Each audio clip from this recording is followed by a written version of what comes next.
How West Ham shed dysfunction to deliver on their promise of Europe. Something strange is happening at West Ham.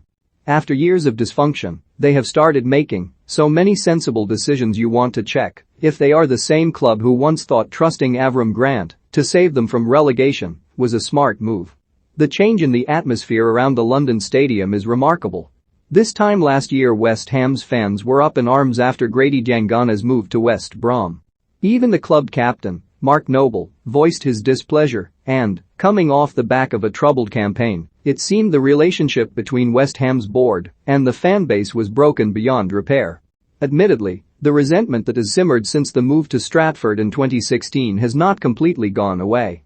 Last season's sixth-placed finish has not killed the dissatisfaction with West Ham's owners, David Gold and David Sullivan, and the vice-chair, Karen Brady, which is clear from plans for a GSB out protest before the home game against Brentford on 3 October. Hammers United, the fan group organizing the march, talks of trust, loyalty and heritage being destroyed. It is adamant its desire to see Gold, Sullivan, and Brady leave is not about results. Nonetheless, the timing feels odd. The outlook has changed in the 19 months since Hammers United last protested. West Ham were fighting relegation back then, but they are flying now. David Moyes has fashioned a committed, talented side and accusations over a lack of ambition are hard to justify when West Ham are about to begin their Europa League campaign against Dinamo Zagreb at Stadion Maksimir on Thursday.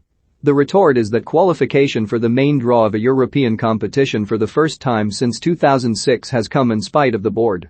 If it is fair to criticize much of what Sullivan and Gold have done since buying the club in January 2010, it is right to acknowledge evidence they are learning. Much of that comes down to admitting it was a mistake not to appoint Moyes at the end of his first spell in May 2018. Hiring Manuel Pellegrini instead was an expensive waste of time. West Ham were crying out for stability and Moyes has done an outstanding job since his return in December 2019. The Scot offers a clear vision. In his first transfer window, he made West Ham more robust in midfield by signing Tomas Soucek and he increased their intensity in attack by dipping into the championship for Jarrod Bowen. They were smart buys, strengthening obvious areas of weakness, and they underlined Moyes' determination to target young, hungry players who are never going to view West Ham as an easy retirement home. Once so scattergun, West Ham's recruitment has become shrewder under Moyes. He does not want to buy, for the sake of it. Unable to find value in the market, he has refused to sign a striker in the past two windows, leaving West Ham with the injury-prone Michail Antonio as their only senior forward.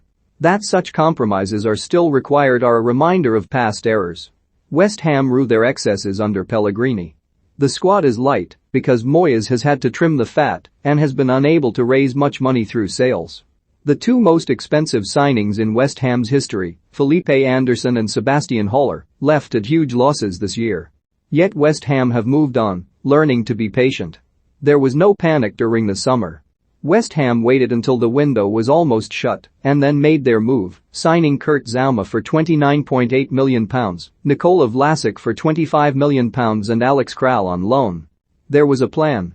Alphonse Areola, signed on loan from Paris Saint-Germain, could usurp the 36-year-old Lucas Fabianski as West Ham's number one goalkeeper. Zouma will make the back four tougher to breach after joining from Chelsea. Kral, a 23-year-old Czech Republic midfielder, offers cover for Soucek and Declan Rice. Vlasic, an exciting attacking midfielder, lessens the disappointment of missing out on Manchester United's Jesse Lingard, who shone on loan for West Ham last season. Trust in Moyes was key. Sullivan, the board's most powerful figure, has become less involved in transfers, focusing instead on providing his manager with a better infrastructure. The appointment of Rob Newman, formerly of Manchester City, as head of recruitment this month, and the arrival of Mark Rochin as an analyst are positive steps. There is still much to prove. Next summer will bring a fight to keep Rice from Chelsea and Manchester United. For all their progress, West Ham remain a long way from breaking into the elite. They are low on European know-how and will have to deal with a hostile atmosphere when they face Dinamo, who stunned Tottenham in the last 16 last season. Mislav Orsic and Bruno Petkovic are threats for the hosts, and there is no guarantee West Ham will make it through a group that also contains Genk and Rapid Vienna. This is what fans were promised when West Ham moved into the London Stadium.